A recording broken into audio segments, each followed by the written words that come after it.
In South Shields, three friends from the Brockley Winds estate started a punk band, the Angelic Upstarts, and little did they know where it would lead them. 1977. The nucleus of the band really was me, Decca and Mond. Well, me, Mensi and Decca had known each other since we were kids. We used to hang out at the shops at Brockley Winds. It was yeah, Decca, I'm forming a band, and you were going to be the drummer, and I wasn't doing too much at the time. I thought, well, it'll be a bit practice. Well, I had a couple of bass players come and go. We used to rehearse initially in a youth club called Percy Hudson in Bidacall, and I seem to remember the first gig was there. I think we did a show for the kids. And we only knew 6 songs. Youthless, so we played the same 6 songs about 3 times. We found out you could hire the Bolingbroke Hall in South Shields for about £10 or something like that. And we had a big enough following by then to be able to do that. You used to get 200 or 300 people in. We used to play there regular, and I mean, what we'd done for like, you know, the pensioners, it was like, yeah, that mission was like a bag of coal.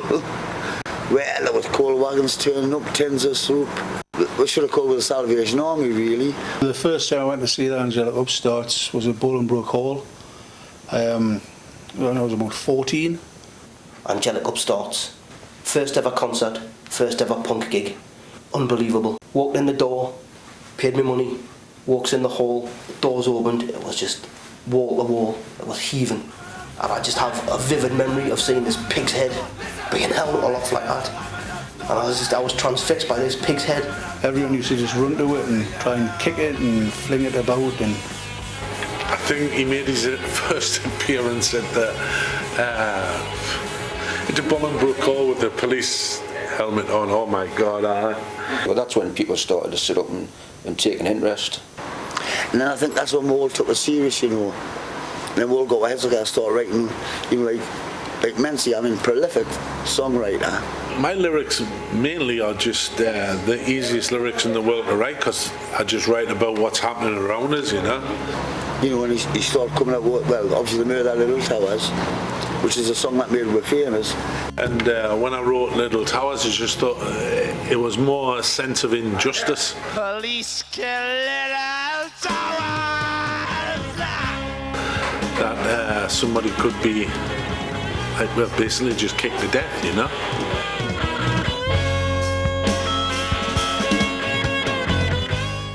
I don't think I'm ashamed of anything I've ever wrote, you know.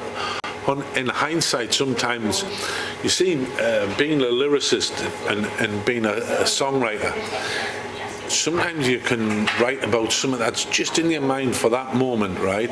And another thing is, being in a band, sometimes you think you've got great power to change the world, you know, and you have these ideas, which I've done all the time. I have this idea to change the world. I'll just write a song, that'll change the world. Full of ideals, you know, when you're young. Who were the names of the journalists that helped you? There was 3 big helps in my early days. Number 1 would have been John Peel. John Peel actually played the Little Towers when nobody else would, because I believe it got banned. And then Phil Sutcliffe, who actually championed the band. He came to see us, and he gave our first full big write-up in a music paper, The Sounds. He did a feature on our centre page spread. And then Gary Bushell. Gary was working for The Sounds at the time, so he saw the write-up that Phil Sutcliffe did, and he was so into punk, he said, I've got to go and see these lads. There used to be something in The Sounds every week about us. If it wasn't a single review, it was an album review or a gig review. There wasn't any new records out. We used to just phone up and make stories up, and he used to just print whatever I gave him. At one point, The Sounds used to be called the Upstarts Weekly, because there was something in about the Upstarts every week without fail, and that was all down to Gary Bushell, bless him. We played in Atlinton Prison in Northumberland, and we actually sneaked Gary Bushell in. We pretended he was a roadie, and we sneaked him into the prison with a camera. I mean, if he'd been caught, he would have ended up stopping in there, I think. A lot of people don't believe that, you know. They think it was like a made-up publicity stunt, but it really happened. It definitely happened. Yeah, we went in there. The prison chaplain booked as a gospel band. And it wasn't just a couple of songs, was it? Oh no, done a full set. done a full set, done Police Suppression in Little Towers. That went down a storm, didn't it? That got me some great press, if nothing else. There was hell on over that, was in all the Sunday papers. How could such an anti-police band like the Upstarts be allowed to play inside a prison? I seem to remember an MP from Tynemouth called Neville Trotter. He stood up in the Houses of Parliament and he asked questions in the House how this was allowed to happen. Neville Trotter with a pig's head, couldn't write it, could you? So, you know, I think the rest fucking history after that, isn't it? Next thing you know, you're on fucking top of the pops. And we should have got on top of the pops with I'm an Upstart, because it got number 31 and it stayed in the chart a few weeks, but they just wouldn't have one. Top of the pops, I remember it. We did Teenage Warning, I think it went to about 29 or something in the chart. We're on there once. Oh, it's just a horrible cold studio. It was like a warehouse with 4 stages in it, and there was only about 20 or 30 people in the audience. It was like nothing. There was no atmosphere, and it was just like playing a big warehouse. It was horrible, really. It wasn't a nice experience. You know? The only good thing I'd done is I sang live, you know, and they wanted to write mine, but I wouldn't, so that was something. The Angelic Upstarts went on to national and international fame, but they still remember their beginnings and what punk meant to them. I think punk was a great platform to enable people who weren't that good and the people that knew they were never going to get a record deal off EMI and Warner's.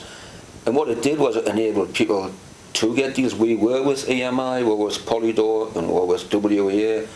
It enabled you to get a foot on the ladder. Obviously, when I went the first run to America, the kids in New York were banging a bit, you know, they were like skinheads and all this and that. I think LA, and I lived there for a little while, it was more like a fashion with them. Oh yeah, I'll go home and get ready. Do you know what I mean? But here, it was a movement.